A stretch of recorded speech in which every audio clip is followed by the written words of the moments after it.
ప్రియమైన సహోదరి సహోదరులకు ప్రభు పేట వందనాలు శుభములు తెలియజేస్తున్నాను. అందరు బాగున్నారా? మీ అందరి గురించి ప్రార్థన చేస్తూ వస్తున్నాము. మీలో ఎవరైనా కొత్తగా ఛానల్ చూస్తున్నట్లయితే దయచేసి సబ్స్క్రైబ్ చేసుకోండి. అదేవిధంగా ఇతరులకు కూడా తెలియచేయండి. ఈరోజు మనము దేవుని వాక్యంలో చూసినట్లయితే పరిశుద్ధ జీవితం గురించి మనం చూసుకుంటాము. దేవుని వాక్యంలోంచి 1 పేతురు 1:15-16 చూసుకున్నట్లయితే, అయితే మిమ్మల్ని పిలిచిన వాడు పరిశుద్ధుడై ఉన్న ప్రకారము మీరును సమస్త ప్రవర్తన యందు పరిశుద్ధులై ఉండుడి. నేను పరిశుద్ధులను గనక మీరు పరిశుద్ధులై ఉండవలనని రాయబడి ఉన్నది. కాబట్టి మనం ఇక్కడ చూసుకున్నట్లయితే దేవుడు పరిశుద్ధుడు, ఆయన స్వభావం పరిశుద్ధత. యెషయా గ్రంథము 6:3 చూసుకున్నట్లయితే, వారు సైన్యములకు అధిపతిగా యెహోవా పరిశుద్ధుడు పరిశుద్ధుడు పరిశుద్ధుడు అని సర్వలోకం ఆయన మహిమతో నిండి ఉన్నది చెప్పుచుండిరి. ఇక్కడ మనం చూసుకుంటే పరిశుద్ధంగా జీవించాలంటే మనకు బైబిల్ మాత్రమే మనకు పరిశుద్ధంగా జీవించే శక్తిని అనుగ్రహిస్తుంది. మనం చూపు ద్వారా, మాట ద్వారా, తలంపుల ద్వారా, ఆలోచనల ద్వారా మనం పవిత్రంగా ఉండాలంటే అది బైబిల్ మాత్రమే మనకు ఆ శక్తిని అనుగ్రహిస్తుంది. దేవుడి దృష్టిలో ఎవరు గొప్పవారనేది మనం చూసుకుంటే, దేవుడి దృష్టిలో పవిత్రంగా పరిశుద్ధంగా జీవించేవారే, వాళ్ళు మాత్రమే దేవుడి దృష్టికి గొప్పవారు. కాబట్టి మనం ఇక్కడ దేవుడి వాక్యాలను చూసుకుంటే పరిశుద్ధంగా, దేవుడు పరిశుద్ధుడు కాబట్టి మనం కూడా పరిశుద్ధంగా జీవించాలి. సమస్త ప్రవర్తన అందు పవిత్రంగా పరిశుద్ధంగా మనం జీవించాలి. పరిశుద్ధంగా మనం జీవించాలంటే మనకు దేవుని వాక్యమే మనకు ఆధారం. దేవుని వాక్యానుసారంగా మనం నడుచుకున్నట్లయితే మనం పరిశుద్ధంగా జీవించగలము. పరిశుద్ధ జీవితము మనం చూసుకున్నట్లయితే, పరిశుద్ధ జీవితం అనగా ఏమనేది మనం చూసుకున్నట్లయితే, పరిశుద్ధ జీవితం అనగా పాపానికి దూరంగా ఉంటూ దేవుని చిత్తానుసారంగా పవిత్రమైన ఆలోచనలు మరియు క్రియలతో జీవించడం. పరిశుద్ధత అంటే కేవలం బాహ్య ఆచారాలు కాకుండా హృదయం అంతరంగంలో దేవుని పట్ల భక్తి, ఇతరుల పట్ల ప్రేమ కలిగి ఉండడమే నిజమైన పరిశుద్ధ జీవితము.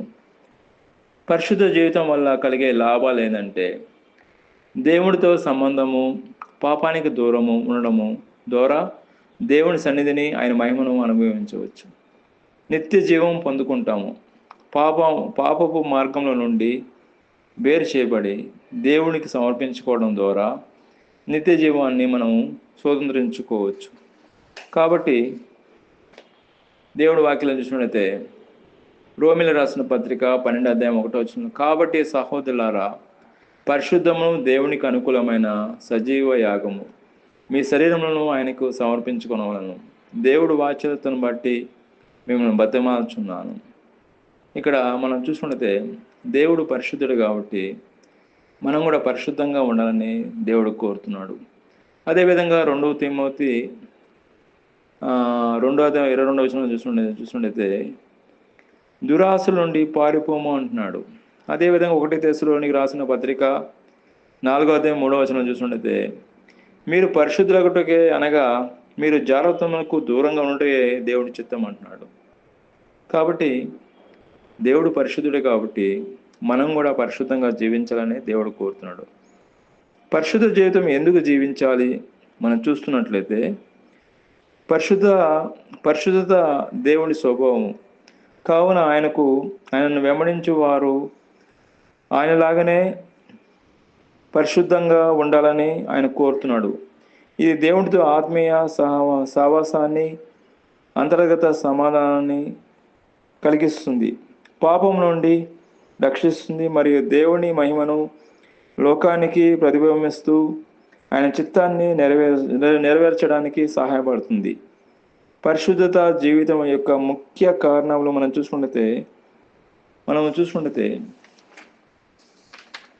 3 ఉన్నాయండి. మనం చూసుకున్నట్లయితే సమాధానం, నెమ్మది, పరిశుద్ధమైన జీవితము, అంతర్గత శాంతిని, సంతోషాన్ని ఇస్తుంది మరియు మానసిక ఒత్తిడిని తొలగిస్తుంది.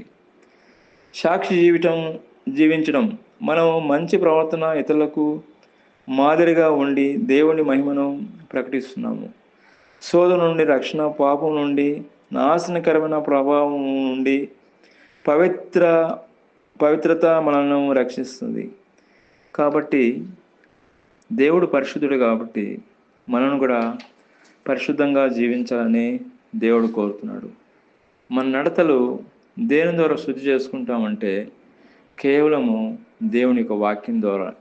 మనకు అర్థం ఎట్లాగా మన మొహం ఎట్లా చూసుకుంటామో దేవుని యొక్క వాక్యము మన అంతరంగాన్ని, మన పాపాన్ని చూపిస్తుంది. దేవుని వాక్యము ద్వారానే మనం మన నడతలను శుద్ధి చేసుకుంటాము. బైబిల్ మొత్తం కూడా పరిశుద్ధంగా జీవించాలని దేవుడు కోరుతున్నాడు.